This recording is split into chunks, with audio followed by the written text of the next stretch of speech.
Hi friends, இனி நம்ம இந்த ஃபயர் டிவி ஸ்டிக்கை தான் அன்பாக்சிங் பண்ண போகிறோம். அப்படிங்களா? ரொம்ப சந்தோஷம். இந்த ஃபயர் டிவி ஸ்டிக்கை நம்ம ஏமான எதுக்கு வேணுன்ற காரணம் டிஸ்கிரிப்ஷனில் வீடியோவாக இருக்குது, அதை பார்த்து தெரிஞ்சுக்கோங்க. வாங்க இப்போ அன்பாக்சிங் பண்ணலாம். அதுக்கு முன்னாடி நீங்கள் சப்ஸ்கிரைப் பண்ணிடுங்க. இதுக்கு மேலே இன்னொரு கவர் போட்டுருந்தானுங்க, அதை பிச்சு எடுத்துனேன். இப்போ தான் பாக்ஸ் ஓப்பன் பண்ண போகிறேன். ஓகே ஓகே இது எம்டி பாக்ஸ் தான். இதை தூக்கி குப்பையில் போட்டுடலாம். என்ன நொறுங்குற சத்தம் கேக்குது? நான் கூட ஓரளவு கொஞ்சம் டீசெண்டாக பேக் பண்ணியிருப்பேன்னு பார்த்தேன். இவ்வளோ கன்றாவியாக இதை பேக் பண்ணியிருப்பாங்கன்னு நினச்சி கூட பார்க்கல. இதில் ஏதோ ஒரு பொட்டலம் போட்டிருக்கானுங்க, அந்த பொட்டலத்தை பிரித்து பார்க்கலாம்.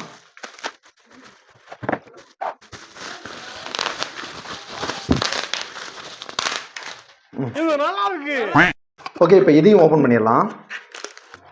இதுவும் வேஸ்ட்டு.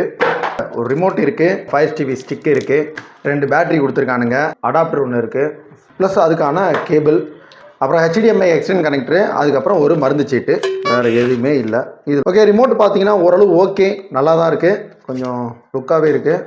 ஆக்சுவலாக இதை வந்து எப்படி டிவியில் கனெக்ட் பண்ணுறது அப்படின்னா, டிவியில் டேரெக்டாக இதை HDMI போர்ட்டில் வந்து கனெக்ட் பண்ணணும். சப்போஸ் நம்மளுக்கு அங்கே இடைஞ்சலாக இருக்குன்னா இதை கனெக்ட் பண்ணி இதை தூக்கிட்டு போய் நம்ம HDMI போர்ட்டில் வந்து கனெக்ட் பண்ணிடணும். இந்த ஃபயர் டிவி ஸ்டிக்கில் வந்து இந்த டைப் பி கேபிளை வந்து கனெக்ட் பண்ணிடணும். அப்புறம் இதை வந்து நம்ம டேரெக்டாக டிவியில் USB கனெக்ஷனில் கொடுத்துடலாம். இல்லைன்னா இந்த அடாப்டரில் கனெக்ட் பண்ணி நம்ம மெயின் ப்ளக்கில் கனெக்ட் பண்ணிடணும். ஸோ வாங்க டிவியில் கனெக்ட் பண்ணி செக் பண்ணி பார்க்கலாம். இதில் ஒன்றும் குறைச்சல. ஸோ நம்மளுக்கு இந்த எக்ஸ்டர்னல் கேபிள்லாம் தேவைப்படாது, அதனால் டேரெக்டாகவே கனெக்ஷன் படுத்தலாம். ஓகே, டிவியில் வந்து ஃபயர் ஸ்டிக்கை கனெக்ட் பண்ணியாச்சு. இப்போ ஆன் பண்ண போகிறோம். அதாவது ஹோம் பட்டன் வந்து ஒரு 10 செகண்ட் ப்ரெஸ் பண்ண சொல்லியிருக்காங்க கண்ட லாங்குவேஜில். அது தெரியாமல் நான் வெயிட் பண்ணிட்டு இருந்தேன்.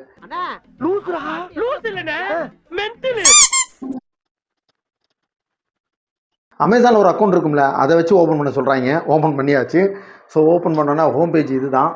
ஸோ இதில் நம்ம எதை வேணாலும் ஓப்பன் பண்ணி பார்க்கலாம். இப்போ நம்ம யூடியூப்பை ப்ளே பண்ணி பார்ப்போம்.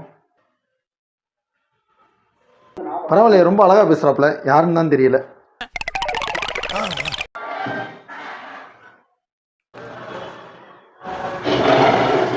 எல்லாமே ஓகே தான், ஆனால் ஏதோ நான் ஆல்ரெடி பார்த்த அந்த ஃபீல் வரல. இதுக்கு முன்னாடி இந்த டிவியில் நான் பார்த்த அந்த குவாலிட்டி வந்து இதில் இல்லை. அது ஏதோ மிஸ் ஆகிற மாதிரி இருக்குது. மேபி செட்டிங்ஸ் எதுவும் இஷ்யூவாக என்னன்னு தெரியல. ஓகே ஃப்ரெண்ட்ஸ், ஃபயர் டிவி ஸ்டிக்கை வாங்கியாச்சு, மாட்டியாச்சு, ப்ளே பண்ணி பார்த்தாச்சு, எல்லாம் ஓகே தான். ஆனால் ஒரே ஒரு குறை, 4K அப்படின்னானுங்க. ஆனால் 4K அளவு எனக்கு குவாலிட்டியாக தெரியல. அது மேபி செட்டிங்ஸில் எதுவும் இஷ்யூவா அப்படின்னு தெரியல. அது என்னன்னு பார்க்கலாம். ஓகே, இந்த வீடியோ பிடிச்சிருந்தா லைக் பண்ணுங்கள், கமெண்ட் பண்ணுங்கள், ஷேர் பண்ணுங்கள், மறக்காமல் பிரபு கண்டலுக்கு சப்ஸ்கிரைப் பண்ணிடுங்க. நெக்ஸ்ட் இதே மாதிரி இன்னொரு வீடியோ மீட் பண்ணலாம். பாய்.